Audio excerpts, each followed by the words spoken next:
बच्चों, आज आज हम आपके सामने जो है NCERT numerical question most important ये 5 क्वेश्चन हैं। इन 5 क्वेश्चनों को जो है आपके सामने क्रमशः एक एक क्वेश्चन को हम आपको समझाएंगे। समझिएगा, ये क्वेश्चन जो है बहुत ही इम्पोर्टेंट है। बोर्ड एग्जाम के अकॉर्डिंग आने वाले बोर्ड एग्जाम के लिए जो है ये क्वेश्चन बहुत ही इम्पोर्टेंट है। तो इन क्वेश्चनों को आप अच्छे से समझने का प्रयास कीजिएगा, ठीक है ना। देखिए, क्वेश्चन को सॉल्व करने से पहले मैं एक चीज आपको बता दूं कि क्वेश्चन को कैसे सॉल्व किया जाता है, कैसे समझा जाता है, वो चीज मैं आज आपको बताऊंगा। सबसे पहले एक बात आप जान लीजिएगा कि क्वेश्चन का आंसर जो होता है क्वेश्चन में ही छिपा रहता है। बस उसको ढूंढने की आवश्यकता होती है कि इस क्वेश्चन का आंसर कहां पे छिपा हुआ है। जैसे घर पर कोई सामान रखा रहता है, उसको ढूंढना पड़ता है, तो ठीक उसी प्रकार से ये क्वेश्चन आपके सामने है और इन क्वेश्चनों के आंसरों को आपको ढूंढना है। और ढूंढने के लिए जो है कुछ यंत्रों की आवश्यकता होती है। जैसे अंधेरे कमरे में कोई चीज ढूंढना होता है तो टॉर्च की आवश्यकता होती है। तो यहाँ पर इन क्वेश्चनों को आंसर को ढूंढने में जो है फार्मूलों की आवश्यकता होती है। किसकी आवश्यकता होती है? फार्मूलों की आवश्यकता होती है। फार्मूले की सहायता से जो है आप इन क्वेश्चनों के आंसरों को ढूंढ सकते हैं। तो आइए आज हम आपको क्वेश्चन, न्यूमेरिकल क्वेश्चन कैसे सॉल्व किया जाता है, कितनी इजीली ढंग से सॉल्व किया जाता है, आज मैं आपको इस वीडियो के माध्यम से बता रहा हूं। आइए फर्स्ट क्वेश्चन है, ठीक है ना। फर्स्ट क्वेश्चन है, सबसे पहले क्वेश्चन में जो चीज दिया होता है उसको आप पहले नोट कर लेते हैं, लिख लेते हैं, ठीक है ना। सबसे पहले देखिएगा अकॉर्डिंग टू क्वेश्चन, यहां लिखते हैं अकॉर्डिंग टू क्वेश्चन, ठीक। गिवन मतलब प्रश्नानुसार दिया है। क्या दिया हुआ है? देखिए, जैसे हम पढ़ रहे हैं वैसे ही आपको करना है। 50 सेंटीमीटर लंबे तार में कितनी लंबाई है? 50 सेंटीमीटर लंबाई है। तार की लंबाई कितनी है? 50 सेंटीमीटर। तो यहां पर हम लिख देते हैं n इक्वल 50 सेंटीमीटर, ठीक है। एक चीज ध्यान दीजिएगा, क्वेश्चन में सभी वैल्यू जो है एक ही पद्धति में होनी चाहिए, अलग अलग पद्धति में नहीं होनी चाहिए। अब देखिएगा, ये सेंटीमीटर में है तो इस सेंटीमीटर को हम मीटर में बदल लेंगे। जब मीटर में बदलेंगे तो -2 का क्या कर देते हैं? मल्टीप्लाई कर देते हैं। अर्थात 1 सेंटीमीटर में कितने मीटर होते हैं? 10 टू पावर -2 मीटर होते हैं। अब आप ये कहेंगे कि सर शायद अगर ना बदले हम तो क्या क्वेश्चन नहीं सॉल्व कर सकते? क्वेश्चन सॉल्व कर सकते हैं। सभी यूनिटें जो है फिर सेंटीमीटर अर्थात सीजीएस पद्धति में ही होनी चाहिए, सॉल्व कर सकते हैं। समझ बात है? तो मैं इन वैल्यूओं को जो है स्टैंडर्ड यूनिट में चेंज करके जो है सॉल्व कर रहा हूं, ठीक है। तो 50 सेकंड लंबे तार में 2 एम्पीयर की धारा बह रही है। अब क्या बह रही है? धारा। धारा किससे प्लेस करते हैं? आई से प्लेस करते हैं। तो आई बराबर जो दिया हुआ है 2 एम्पीयर दिया हुआ है। यह तार 5 into 10 to power -4 न्यूटन प्रति एम्पीयर मीटर। ध्यान दीजिएगा, मात्रक से पता चल जाता है कि क्या वैल्यू दी हुई है। तो न्यूटन प्रति एम्पीयर मीटर दिया हुआ है, तो न्यूटन प्रति एम्पीयर मीटर किसकी यूनिट होती है? चुंबकीय क्षेत्र B की होती है। तो ये दिया हुआ है, इक्वल दिया हुआ है 5 into 10 to power -4 न्यूटन प्रति एम्पीयर मीटर दिया हुआ है। कि एक समान चुंबकीय क्षेत्र में 60 अंश के कोण पर रखा है। कितने अंश पर? 60 अंश के कोण पर। तो थीटा बराबर जो दिया हुआ है 60 अंश के कोण पर रखा है। तो इस पर कितना बल लगेगा? तो आपको क्या फाइंड करना है? बल आपको फाइंड करना है। तो F इक्वल × मान का चिन्ह लगा देते हैं। समझाता नहीं है। आप इन वैल्यूओं को देख करके जो है ये आपको समझना चाहिए कि कौन सा फार्मूला अप्लाई होगा। तो इस फार्मूले को अप्लाई करने के लिए इसके पहले मैंने जो है थ्योरिकल चीजें समझाई है वीडियो के माध्यम से जो है कि पीछे कौन सा फार्मूला कैसे अप्लाई होता है। तो याद रखिएगा, जब कोई तार किसी चुंबकीय क्षेत्र में रख दिया जाता है और उसमें धारा प्रवाहित की जाती है तो उस तार पर लगने वाला जो बल का फार्मूला होता है वो होता है F equal I L B sine theta. ठीक ना, तो यहां लिख देते हैं from F equal I L B sine theta.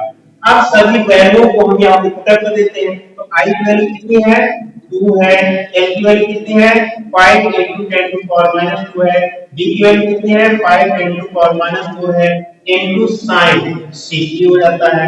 अब इसको हम क्या करेंगे सॉल्व कर लेंगे, समझ गए ना। तो ये हो जाएगा आपका 100 हो जाएगा into 10 to power minus 2 into 5 into 10 to power minus 4। sin 60 की वैल्यू कितनी होती है मालूम है √3/2 होती है। कितनी होती है √3/2 होती है। अब इसको हम सॉल्व कर लेंगे, ठीक है ना। 2 का हम इसमें डिवाइड कर देंगे या इसमें हम डिवाइड कर दें तो 2 पंचे कितना हो जाएगा 10 50 हो जाएगा। इसका मल्टीप्लाई कर लेंगे 250 गुणे 10 to power minus 2 into 10 to power minus 4 into √3। आगे सॉल्व करेंगे 250 गुणे अब -2 -4 मिलकर कितना हो जाएगा -6 हो जाएगा। √3 की वैल्यू कितनी होती है 1/7/2। अब आप 250 गुणे 1/7/2 गुणे 10 की घात 6 इसका आप मल्टीप्लाई कर लेंगे तो यही आपका न्यूटन में आंसर आ जाएगा। समझ में आता है ना। तो इस तरीके से जो है क्वेश्चन को सॉल्व किया जाता है। अब इसी तरीके से अब मैं अगला क्वेश्चन बताऊंगा, स्पीड पे बताऊंगा आपको, ठीक है ना। तो है क्या अगला क्वेश्चन, अगला क्वेश्चन है दो सीधे समांतर तार। इस तरीके से है, ये एक तार है और एक तार आपका ये दो सीधे समांतर तार, एक तार A है दूसरा तार B है, क्रमशः 10 मीटर एवं 16 मीटर लंबे हैं। तो इस तार की लंबाई L1 बराबर जो है 10 मीटर है और L2 बराबर कितनी है आपकी 16 मीटर है, 16 मीटर है तथा इसके विपरीत दिशाओं में क्रमशः ऊपर की तरफ I में धारा जा रही है वो आपकी 4 एम्पीयर की है। कितने एम्पीयर की है 4 एम्पीयर की है और इधर की तरफ धारा I2 जो है आपकी 5 एम्पीयर की है। ठीक है 5 एम्पीयर। ये तारों के बीच की दूरी 4 सेंटीमीटर हो, ये दूरी जो है आपकी R बराबर जो है 4 सेंटीमीटर है। तो B के मध्य बिंदु के निकट उसकी 10 सेंटीमीटर लंबाई पर लगने वाले बल का मान ज्ञात कीजिए। समझ आता है ना। तो ध्यान दीजिएगा, अकॉर्डिंग टू क्वेश्चन गिवन दिया गया है आपका L1 बराबर दिया हुआ है 10 मीटर दिया हुआ है। कितना दिया हुआ है 10 मीटर दिया हुआ है और L2 बराबर कितना दिया हुआ है 16 मीटर दिया हुआ है। I1 बराबर दिया हुआ है 4 एम्पीयर दिया हुआ है और I2 बराबर कितना दिया हुआ है 5 एम्पीयर दिया हुआ है और R जो दिया हुआ है आपका 4 सेंटीमीटर दिया है। सेंटीमीटर को हम चेंज कर लेंगे -2 मीटर में। तो तार B के मध्य बिंदु पर चुंबकीय बल कितना होगा ये चीज आपको पहले कैलकुलेट करना है। तो फ्रॉम फार्मूला, तो फार्मूला जो होगा आपका F equal mu naught upon 2 पाई I1 I2 अपॉन R। अब सभी वैल्यू बना देंगे। म्यू नॉट अपॉन 2 पाई की वैल्यू कितनी होती है कितने लोगों को पता है नहीं पता, देखो अच्छा मैं बता दे रहा हूं। तो म्यू नॉट अपॉन 2 पाई की वैल्यू जो होती है वैसे वैल्यू म्यू नॉट अपॉन 4 पाई की वैल्यू होती है 10⁻⁷ न्यूटन पर एम्पीयर स्क्वायर होती है। तो इससे वैल्यू हम निकालेंगे तो 2 पाई यहां पे 2 का इधर मल्टीप्लाई हो जाएगा 2 × 10⁻⁷ into I1 आपका 4 दिया है, I2 आपका 5 दिया हुआ है अपॉन R कितना दिया हुआ 4 सेंटीमीटर दिया है, सेंटीमीटर को हम बदलेंगे मीटर में। समझ ना। तो इस तरीके से जो है इसको आप सॉल्व करेंगे 4 से 4 कैंसिल हो जाएगा तो कितना आ जाएगा 2 पंचे 10 10 टू पावर माइनस 7 और ये ऊपर जाएगा तो 10 टू पावर प्लस 2 हो जाएगा। अब दोनों को सॉल्व करेंगे तो 10 into 7 में 2 कितना बचेगा माइनस 5 बचेगा। 7 में 2 गए माइनस 5 और ये घटा देंगे तो कितना जाएगा 10 टू पावर माइनस 4 न्यूटन आ जाएगा। कितना आ गया बल न्यूटन। आप कह रहा है 10 सेंटीमीटर लंबाई पर लगने वाला बल क्या लीजिएगा, ठीक है ना। तो 10 सेंटीमीटर लंबाई पर लगने वाला बल आप निकाल लीजिएगा।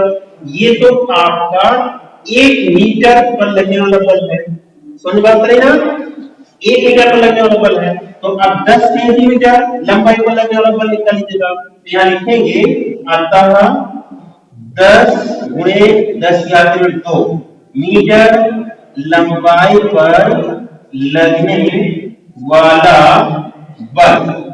तो कितना हो जाएगा आपका 10 का मल्टीप्लाई हो जाएगा इसी में, तो ये हो जाएगा 10 into 10, ये है ना, ऐसे लिखेगा 10 to power minus 4 into 10 into 10 to power minus 2 हो जाएगा आपका।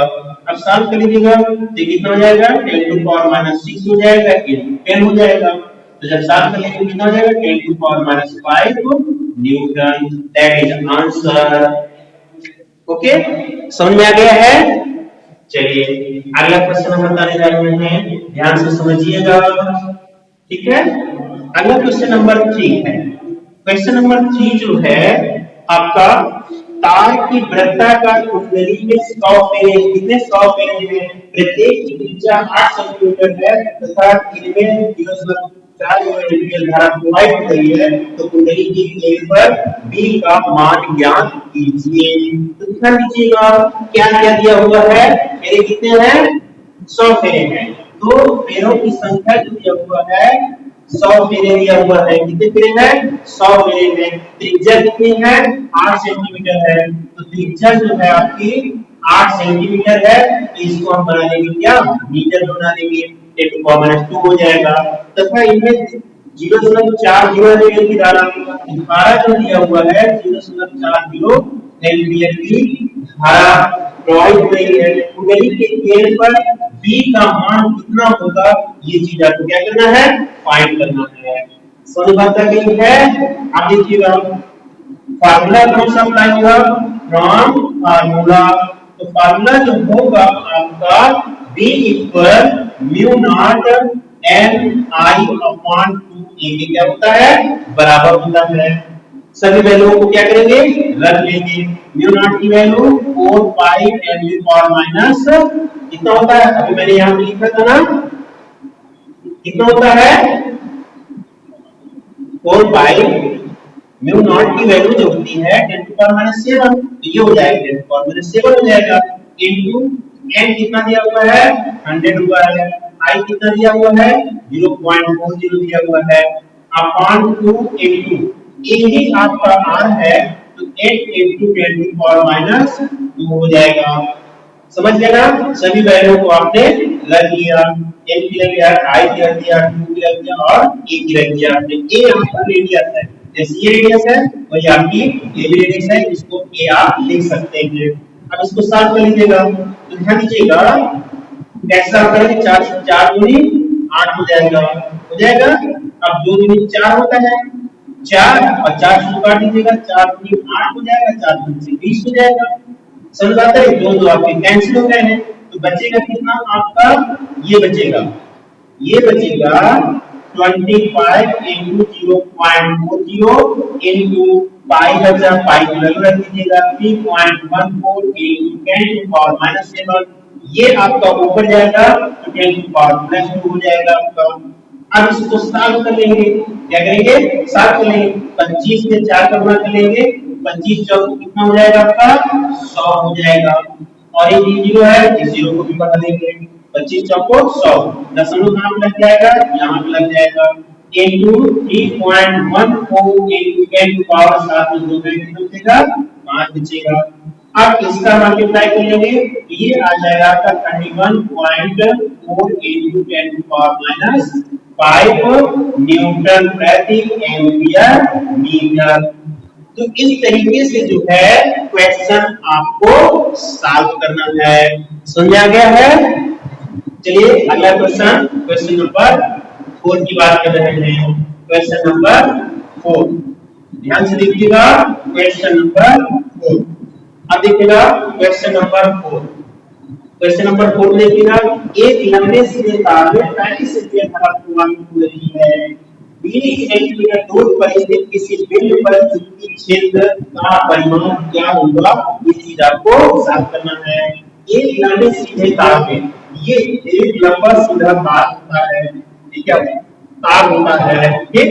लंबे सीधे तार में 35 एम्पीयर, आई बराबर जो दिया हुआ है 35 एम्पीयर की धारा प्रवाहित हो रही है।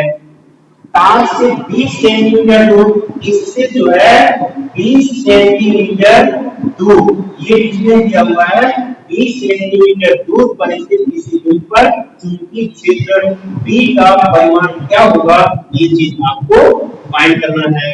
समझ बात आ गई होगी। अब देखिएगा अकॉर्डिंग टू क्वेश्चन वही I पर दिया हुआ है आपका 35 एम्पीयर दिया हुआ है, ठीक है, और यह पर है R पर दिया है 0.2 मीटर दिया है, सेंटीमीटर मीटर में बना दिया है। आपको B निकालना है, क्या निकालना है, B।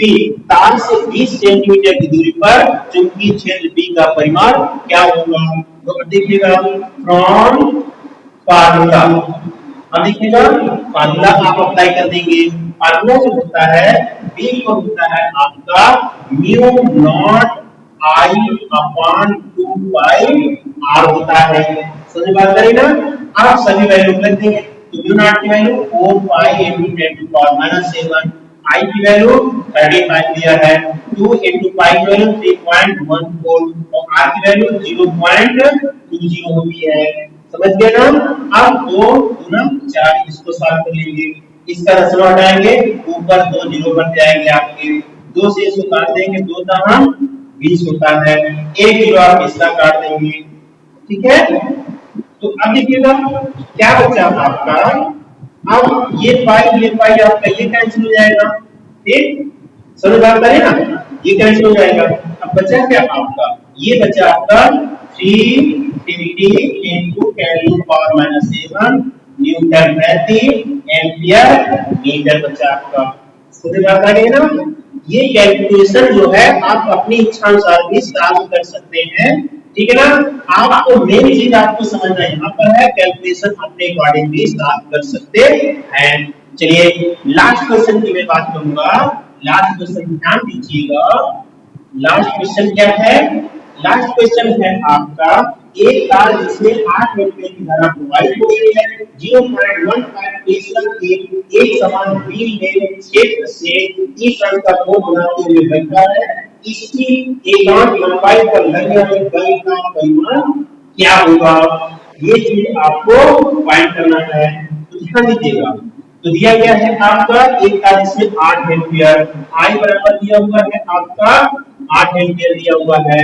टेस्ला जो होता है B का मतलब होता है, तो B बराबर जो दिया है 0.15 टेस्ला दिया हुआ है, ये दिया हुआ है कि एक समान B में क्षेत्र से 30 अंश, थीटा बराबर जो दिया हुआ है 30 अंश, ये कोण बनाते हुए रखो, इसकी एकांक लंबाई को लगने वाले बल का परिमाण क्या होगा, ये आपको निकालना है। तो L लंबाई के कारण लगने वाला जो बल होता है वो F बराबर होता है I L B sin theta होता है। कितना होता है, F बराबर I L B sin theta होता है। अब एकांक लंबाई पर तो यहाँ लिखेंगे अतः एकांक लंबाई पर लगने वाला बल, तो L आपका इधर आ जाएगा, F अपॉन L इक्वल हो जाएगा I B sin थीटा हो जाएगा। I का कितना दिया है 8 दिया है, B कितना दिया है 0.15 into sin 30 दिया हुआ है, ये हो जाएगा 8 into 0.15 sin 30 वैल्यू 1/2, 2 से काट देंगे, 2 चौको 8, तो अब इसका मल्टीप्लाई करेंगे 15 चौको कितना हो जाएगा 7 हो जाएगा, 15 चौको